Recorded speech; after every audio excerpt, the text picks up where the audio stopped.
sholawat tibil qulub, tadinya pas sholawat busyra pada diam semuanya tangannya. Pas lagi baca sholawat tibil qulub langsung bergerak tangannya. Kebanyakan saya lihatin pada pegang dengkul. Dengkulnya kenapa ini? Ketahuan umurnya nih. Ya, ada yang megang dengkul, mungkin dengkulnya lagi berasa. Ada yang megangin perut, kayaknya pengen beranak lagi kayaknya. Ada yang pegangin pinggang, pinggangnya lagi berasa. Ada mungkin yang lagi pegangin apa tadi ya? Pegangin dada, dadanya lagi sumpah, mudah-mudahan lega lagi. Ada yang lagi pegangin dompet. Kayaknya dompetnya pengen ngisi lagi. Bu baca sholawat, usap dompet, itu dompet bisa ngisi lagi. Percaya nggak? Pulang di rumah praktekin. Baca sholawat, usap dompet, di kupingnya suami.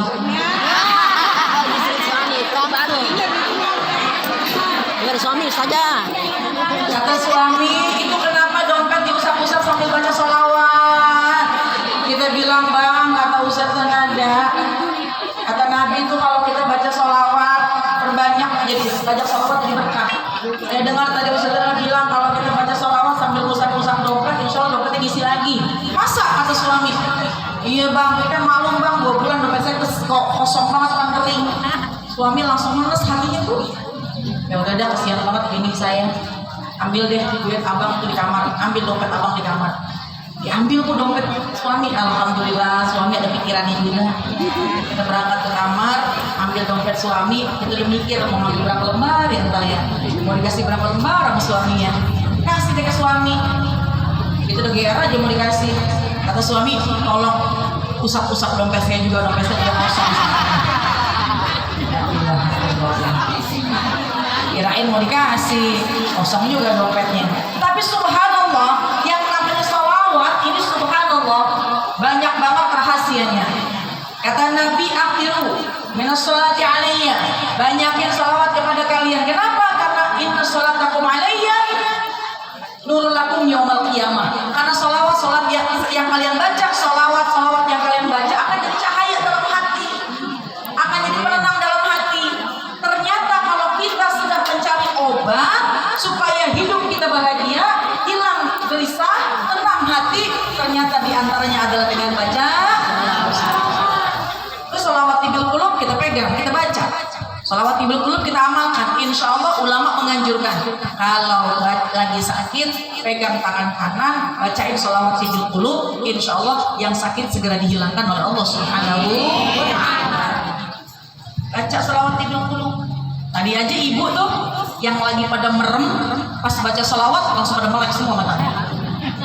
Tadi yang hatinya gelisah baca sholawat tenang lagi hatinya. Alhamdulillah. Jadi perbanyak baca sholawat ya. Mau dilantunkan kayak tadi boleh. Sekurang-kurangnya di rumah baca Allahumma sholli ala sayyidina Muhammad wa ala ali sayyidina. Kalau ngomongin sholawat bu, kalau ngomongin sholawat, sahabat itu pernah bertanya kepada baginda Rasulullah Sallallahu Alaihi Wasallam, ya Rasulullah, Allahumma sholli wa sallim wa barik. Nah ini diantara adab kita Nabi juga nih bu, kalau terdengar nama Nabi di telinga kita, langsung kita menjawab Allahumma sholli wa sallim wa barik. Sahabat bertanya, ya Rasulullah, keutamaan sholawat begitu banyak. Man sholla alayya sholatan wahidatan sallallahu alaihi wasallam. Siapa orang yang bersolawat kepadaku, Allah akan bersolawat kepada 10 kali lipat. Itu yang dapat keutamaan begitu. Apakah orang yang lagi baca sholawat hatinya khusyuk? Yang dapat keutamaan dari bacaan sholawat, Allah bersolawat kepadanya 10 kali. Apakah hanya orang yang baca sholawat tapi hatinya khusyuk? Dan baginda Rasulullah Sallallahu Alaihi Wasallam, ghafilin, tidak. Akan tetapi orang yang lalai hatinya, lisannya bersolawat, tetap dia mendapatkan keutamaan dari sholawat yang dia baca. Alhamdulillah. Jadi ibu, yang penting basah lisan sholawat. Urusan hati kemana-mana emang begitu biasanya. Tadi aja baca sholawat tibil qulub 2 kali, sholawat busyra 2 kali, lisan baca sholawat, hatinya pasti pada kemana-mana. Ya, hatinya pasti pada di rumah. Wah panas nih anak jemuran kering kayaknya nih. Ada yang begitu mungkin. Atau sampai pulang, kita pulang siapin makan apaan ya? Ada yang lagi baca sholawat hatinya kemana-mana. Tadi makan ikan, masak ikan asin jadi masuk ke lemari apa belum ya? Ada yang begitu? Macam-macam hati kita. Tapi insya Allah berkat kita baca sholawat, lisan kita, hati kita lalai, tetap akan mendapatkan banyak-banyak keutamaan. Amin ya Rabbal. Jadi jangan kurangin baca sholat. Di majlis ini berkah. Kenapa? Karena bacaan sholawat kita. Yang ketiga, keutamaan ibu bisa duduk di sini, ibu bisa dapat syama'il, ibu bisa dapat ilmu, ibu bisa dapat segala sesuatu yang terhubung, yang terkait dengan baginda Rasulullah Sallallahu Alaihi. Yang paling penting adalah ibu bisa dapat ilmu, ilmu yang sumbernya dari baginda Rasulullah Sallallahu Alaihi Wasallam. Bu, kalau duduk di majelis maulid pasti menceritakan tentang keistimewaan baginda Rasulullah Sallallahu Alaihi Wasallam, menceritakan keseharian baginda Rasulullah Sallallahu Alaihi Wasallam, menceritakan aktivitas rutin dari baginda Rasulullah Sallallahu Alaihi Wasallam. Jadikan itu momentum, kita ambil ilmunya, kita amalin di rumah. Insya Allah. Saya mau menyampaikan ada amalan-amalan harian yang dilakukan oleh baginda Rasul. Kalau bisa mah udah ikutin aja. Kenapa? Karena kata Nabi, kullu ummati yadkhulunal jannah illa man aba. Assalamualaikum. Mata aman, mata aman. Kaki aman, perut aman. Saya lihatin banyak banget besek di depan. Aman perutnya ya. Kullu ummati yadkhulunal jannah illa man aba. Kata Nabi, semua umatku bakal masuk surga. Kecuali yang nggak mau. Kata sahabat, "Warnanya apa ya Rasul? Siapa orang yang nggak mau?" Man ata'ani dakhalal jannah. Siapa orang yang ikutin sunnahku, yang mengikuti syariatku, yang menjalankan kebiasaanku, tuh orang yang mau masuk ke dalam surga. Wa man asani faqad aba. Yang nggak pengen masuk surga adalah orang yang nggak mau ngerjain sunnah. Jadi ibu di sini kalau ngaku pengen masuk ke dalam surga, caranya adalah ikutin kebiasaan dari baginda Rasulullah Sallallahu Alaihi. Ada beberapa amalan tuh yang bisa kita kerjakan. Ada beberapa kebiasaan baginda Rasul yang harus kita ikutin. Karena itu semua bermanfaat buat kita. Ittiba. Bu, pertama, Nabi kalau mau ngapa-ngapain pasti baca Bismillah. Nah ini orang Tangerang kira-kira kalau mau makan baca Bismillah nggak? Enggak. Baca. Apa-apa baca Bismillah. Karena kata Nabi, kullu amrin zibalin la yubda'u fihi bi Bismillahirrahmanirrahim wa huwa aqta. Satu perbuatan nggak dimulai dengan Bismillah, putus keberkahannya. Bu, Bismillah. Bu, Bismillah. Bu, Bu, baca Bismillah. Mau masuk ke dalam rumah Bismillah, buka pintu Bismillah, mau masak Bismillah, beresin rumah Bismillah, beresin kamar Bismillah, ngintip dompet suami. Emang ada yang masih ngintip? Masih banyak. Kalau suami udah ngasih hak kita, udah jangan pakai ngintip-ngintip, terima aja udah, itu udah ditunaikan hak kita. Tapi kalau ada suami yang medit, koret, bakhil, merepet jahe, merege, resek, nah itu boleh. Diambil ya, tapi sesuai kebutuhan. Karena uang istri uang, uangnya istri uang, uangnya istri uang, uangnya suami uang. Dia kerja, dia cari duit. Uang istri, iya benar juga. Uang suami,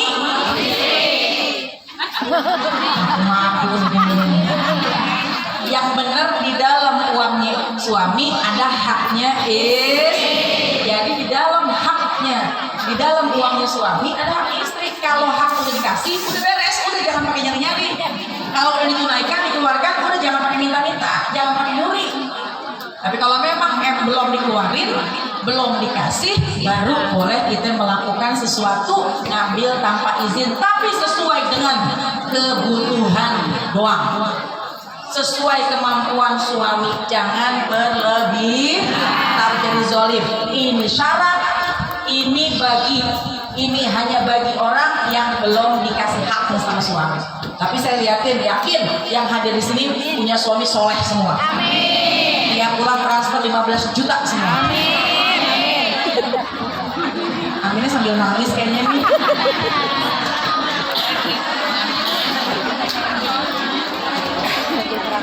Baca bismillah. Kalau kita selalu baca bismillah, insya Allah Allah akan jaga semua amal-amal kita akan ternilai ibadah. Amin ya rabbal. Jadi kuatin, mantepin, seringin tiap hari mau ngapa-ngapain baca bismillah. Apalagi sih yang menjadi kebiasaan baginda Rasul? Baginda Rasul tuh Bu, tiap hari nggak kurang loh baca istighfar. Padahal Nabi itu manusia yang maksum, bebas dari dosa, nggak punya dosa, dijamin surga, tapi masih membaca, lisannya masih membaca istighfar. Entah kita, saya banyak dosa, saya banyak dosanya. Kalau ibu sih nggak kayak ini, nggak beda. Kita kadang-kadang ibu ya diniatin enggak dosa enggak hari ini. Habis sholat zuhur masih pakai mukena, baca istighfar, astagfirullahaladzim min kulli dzambin adzim. Kita baca istighfar, Allahumma anta rabbi, kita baca istighfar, masih pakai mukena. Tiba-tiba rumah kita dibel sama orang. Ternyata tetangga datang mau nganterin makanan siang. Alhamdulillah. Kita masih pakai mukena habis sholat zuhur. Tetangga nganterin makanan, alhamdulillah, makasih banyak. Iya. Ya udah ya, saya nganterin dulu makanan, nganterin doang. Ngapa sih buru-buru? Duduk lu bentar. Duduk deh, duduk. Kan itu kadang-kadang ya, duduk bentar ya, saya bikinin teh. Bikin teh. Kasih kacang. Ngobrol. Yang diobrolin tuh kadang-kadang pertamanya bener. Semuanya Kedua masih bener. Ketiga udah belok setengah bener. Keempat biasanya udah kemana-mana udah agak bener. Bukan orang Tangerang, bukan. Orang kampung saya. Di sini kayaknya nggak beda sama. Setan tuh pintar. Habis sholat masih pakai mukena, habis istighfar duduk, lisan juga masih basah, mukena juga masih dipakai. Setan udah mulai cari pintu masuk. Ketika bersama kadang-kadang tidak bisa menjaga lisan kita. Ketika udah duduk, ngobrol pertamanya bener. Gue dari mana nih, kayaknya enak banget dari iya nih, makanan bukan bikin sendiri, saya beli tuh sama teman kita yang sebelah sana tuh di Gang Ujung. Oh iya, emang enak itu semuanya, semua enak, bener enak, emang bener-bener enak. Tapi saya heran tuh ya, enaknya tuh kayaknya lain gitu. ada lain. Bagaimana? Iya kadang-kadang enak, kadang-kadang enggak konsisten gitu enaknya. Kadang-kadang enak, kadang-kadang enggak. Coba perhatiin dah. Kalau hari Jumat itu kayaknya udah enggak enak lagi makanan. Kalau setiap hari makanannya enak, kuenya enak. Tapi kalau hari Jumat itu udah mulai kurang rasanya. Apa karena dia pakai jampe-jampe? Apa jangan-jangan tuh dia laku warungnya, dia laku tokonya? Apa karena dia pakai yang begitu-begituan? Jumat agak mempan kali. Iya kali, pantesan orang kadang-kadang diem aja kalau dijak ngomong. Nah jadi tuh kemana-mana. Oh pantes. Wah kemana-mana tuh udah ngaco tuh ngomongnya tuh. Padahal masih pakai mukena, padahal habis istighfar. Ada yang suka begitu? Mana orangnya? Nggak sengaja. Setan tuh pandai dalam mencari pintu masuk supaya kita lalai. Oleh karena itu, niatin setiap hari jangan kurang baca istighfar. Insya Astagfirullah.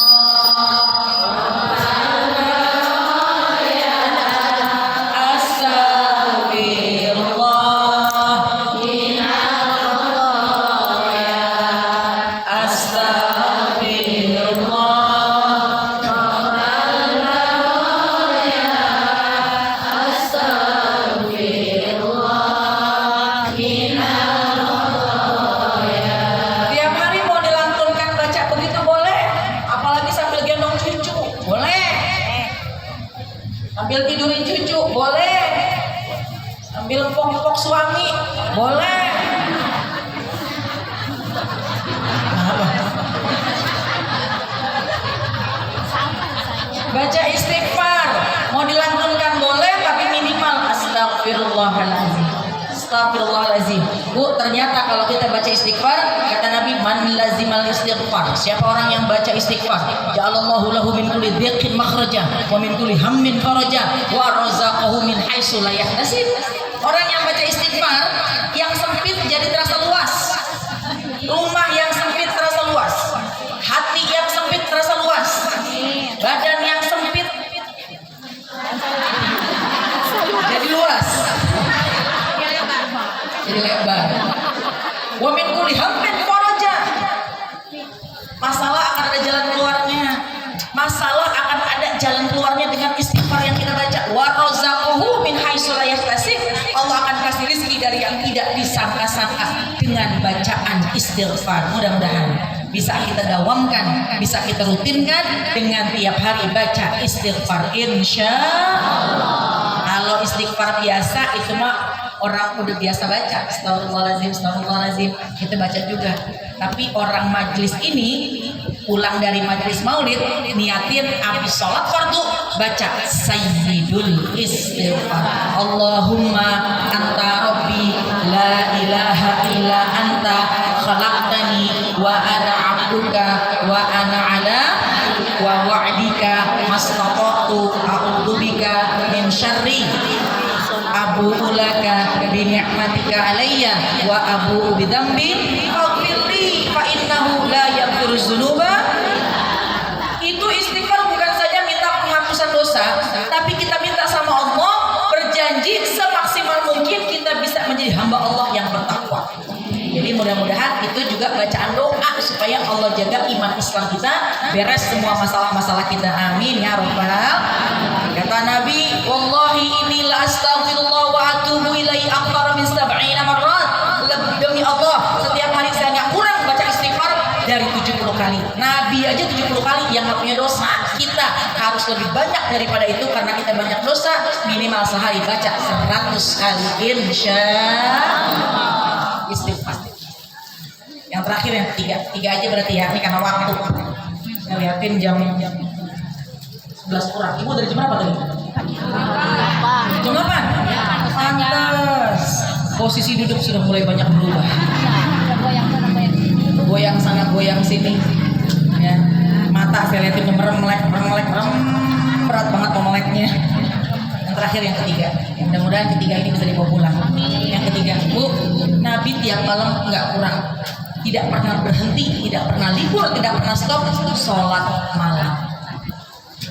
Wa minal laili fatahajjat bihi nafilatan lak asa ayyab'ataka rabbuka maqaman mahmuda.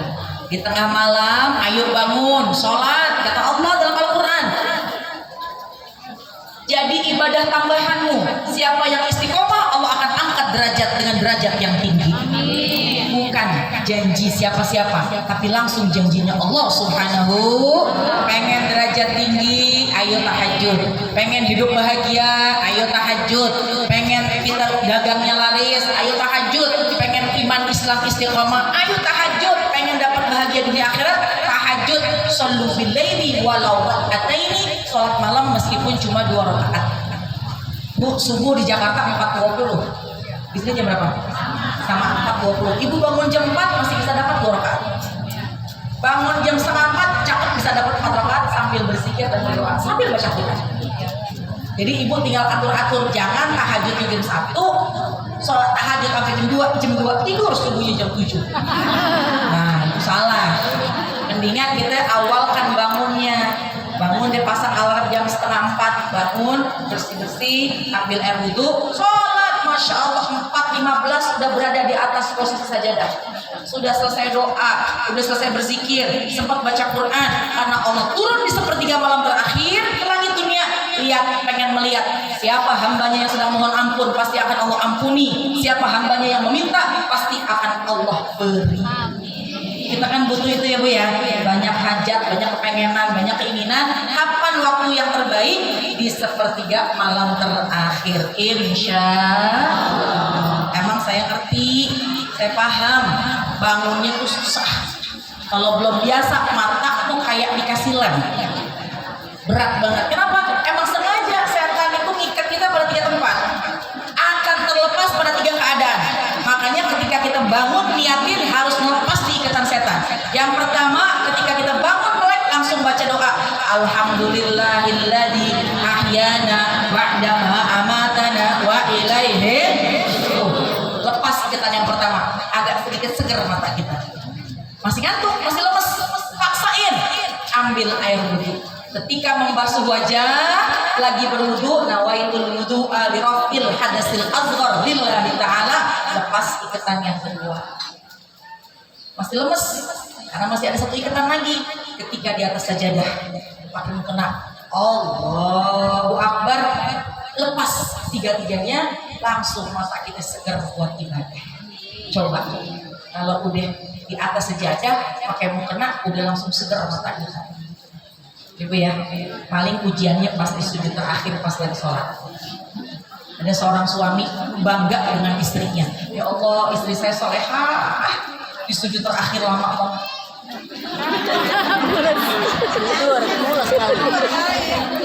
5 menit masih doa. Ya Allah, apa yang didoain itu? 10 menit masih doa. Sujud. 15 menit masih doa. Kata suaminya, alhamdulillah istri saya solehah. Calon bidadari syurga. Dilihatin istrinya 20 menit masih sujud doa.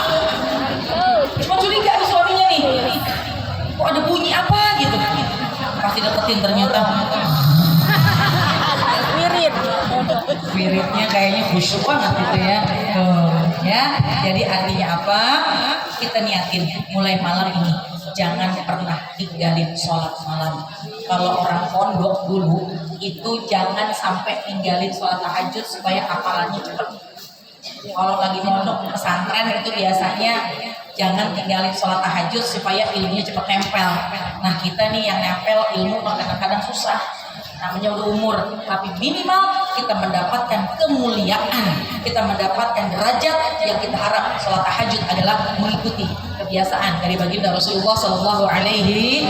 Sayyidah Aisyah sampai bertanya kepada baginda Rasul, ya Rasulullah, mau tiap malam sholat tahajud lama doanya sampai kakimu bengkak. Nabi sholat sampai kakinya bengkak. Ibu kayaknya berbengkak nih. Tapi nggak tahu karena sholat atau karena kebanyakan kampung apa kebanyakan ping. Kenapa kau sholatnya sampai begitu lamanya padahal kau sudah dijamin surga?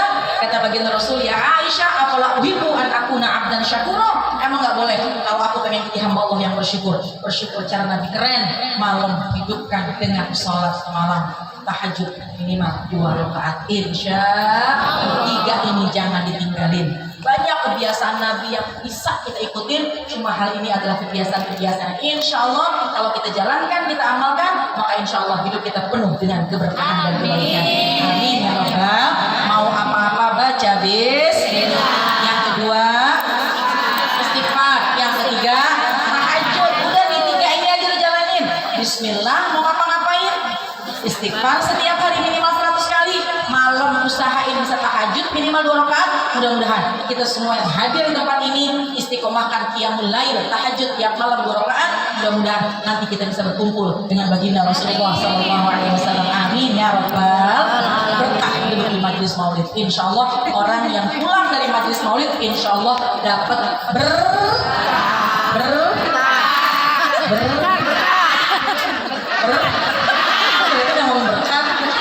dapat dua-duanya.